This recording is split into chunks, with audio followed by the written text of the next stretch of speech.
Good afternoon. First off, thank God everybody's okay. Everybody's going to be able to go home after this incident.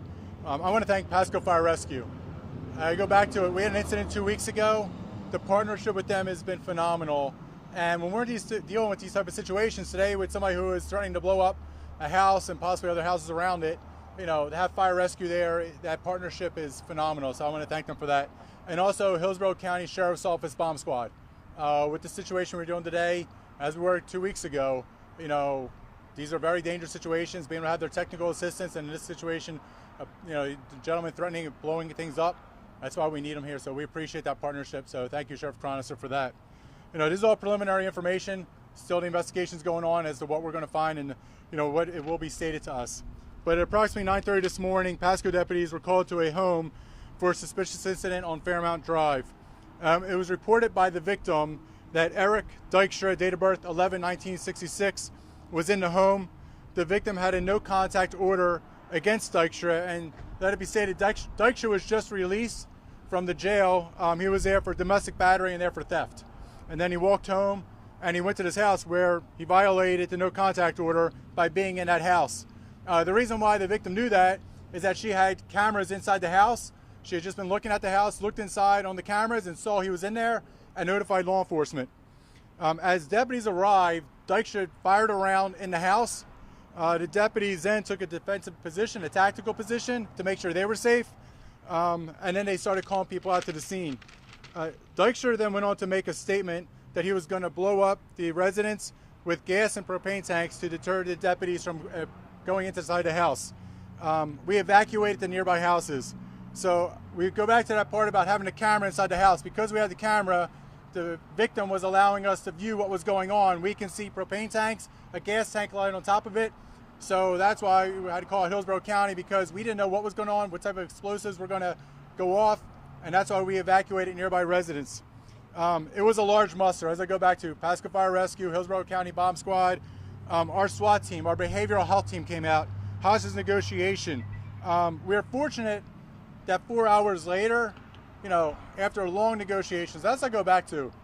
You had somebody who committed a crime and was in some type of mental health crisis.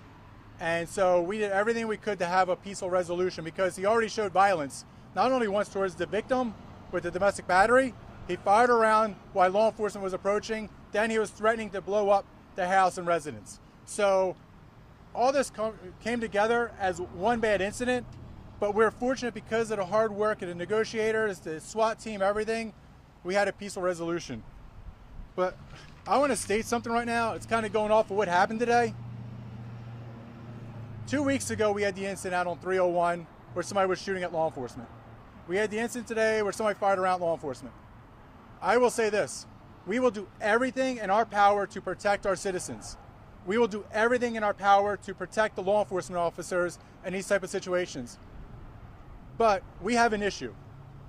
There are 700,000 people in our county. The Pasco Sheriff's Office, and I'm not speaking on behalf of Fire Rescue, but I can see it, we do not have the resources to handle all this.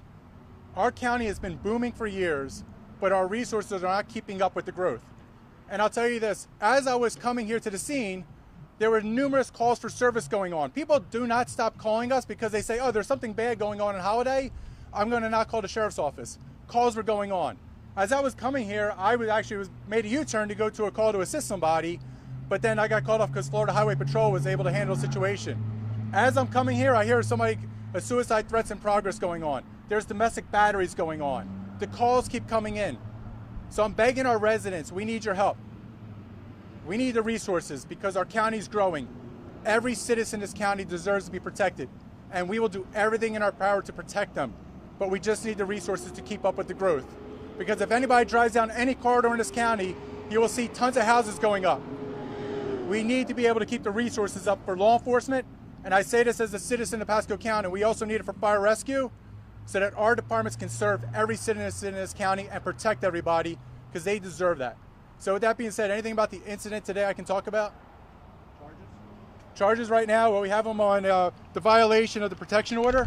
And as towards shooting at law enforcement and everything else, those are still being worked on right now.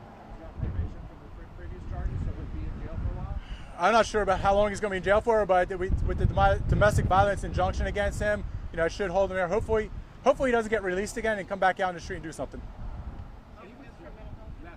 Oh, sorry, what was that? History of mental health issues that you're aware of? We were looking through. I mean, they've been talking to him, and that's it. Go back to it. This is society now. This is not just Pasco County. This is all society. The social media, the stress on everybody, everything going on is escalating everything. Violence is out there. I mean, he fired around at law enforcement. He had to, I'm going to blow things up. People are not looking for peaceful resolutions. We were fortunate to get one, but that's what I say. We're very blessed to have unbelievable members in the Pasco Sheriff's Office, our behavioral health team, to de-escalate the situation, hostage negotiations to de-escalate it. Had it not de-escalated, that's why SWAT's there. But I do not know of a long history or anything. I just know that our negotiators were talking to him, and honestly, they did a hell of a job. I'm sorry. Why do you think he was in a mental health crisis when he was making these threats? I don't know why he was. I don't know why he was in the crisis he was in today. Just released from the jail, going to that house. He told members he had walked from the county jail back down here. Who knows what stress he's under? We'll find that out. But it's one of those situations that, had he not committed a crime, yeah, right now they would have been probably taking him to Baycare Behavioral, trying to get him assistance. But he committed a crime. The other person that, apologize, want to wait. The other person that often gets lost in these situations is the victim. Our fear is for that victim. Our fear is that, God forbid, we weren't walking away from the situation, because our fear is that he would come back and he'd do something. That's why the whole criminal justice process should be enshrined to protect the victim, and that's what we want to work with the victim also. Our victim advocates were out there. Victim advocates did a great job too, working with the victim to assist her. We're going to continue to assist her, but I'm not sure exactly what got him in that crisis. Not knowing what he had planned, how fortunate was it that the victim wasn't home? Oh, so, that's what I said. Thank God she had cameras. The angels are looking upon her, that she just happened to look on her cameras and see that he was in that house. We're not sure. I mean, if he's willing to fire a round, and that's what the investigation, we're trying to find out exactly where that round was fired, but he did fire a round while law enforcement was approaching. He did say he was going to blow things up. I mean, who knows what he would have done to that victim, but we're very blessed by God that we didn't have another domestic violence killing in our community. When he was taken, I'm sorry, what was that? Where was she at when he got to the house? She wasn't at the house. She wasn't at the house, but then I'm not sure where she was. She may have been at work. I'm not sure where she was, but our victim advocates met with her, talked to her, and we'll get her the resources going forward. Because I'll say this, the other part too is, and I don't know the history in this situation. I do know he was arrested before for domestic violence, but there should be classes taught at the high school level, because unfortunately people, especially in domestic violence, they don't know how to go through the process. They don't know about how to get through injunctions. They know that's where our victim advocates step up. But that's something that's so critical, is to help these people in these type of situations. But honestly, I'm not sure if she put that camera up because of what she went through, but kudos to her for protecting herself and taking those proactive steps. when he was taken into custody, did he share why he went to that house? No, I'm not. Yeah, I haven't talked to detectives yet as to what they're interviewing him with, but I just know that he came out peacefully, which was the best resolution for everybody. Were these gas tanks, propane tanks, were they all, maybe a dumb question, were they all filled with actually gas and propane? So what happened, you can actually see on the cameras, the two tanks, on top of it was the red container. And so after he came out, that's when our robotics, Hillsborough County Fire Rescue are going in there. Hillsborough County Bomb Squad from Sheriff's Office. That's what the fear is. As they're going through, they're doing slow, methodical, because we don't know if there's booby traps. We don't know what else is going on. So until we know it's 100% safe, we're not going back and making sure the residents know what's going on. How important was it for you guys to evacuate the neighbors who live around where he was? Yeah, I mean, at the moment, the deputies did a heck of a job. All they hear is a shot being fired. They take the tactical position. They find out quickly that he's saying he's going to blow up, but he's got all this stuff, and they got those people out of there. It's the same type of situation at 301 last week, or 2 weeks ago, where the individual was firing rounds at law enforcement, and we were able to pull them out of there. I mean, and then we go through all the steps and procedures. Okay, is everybody evacuated?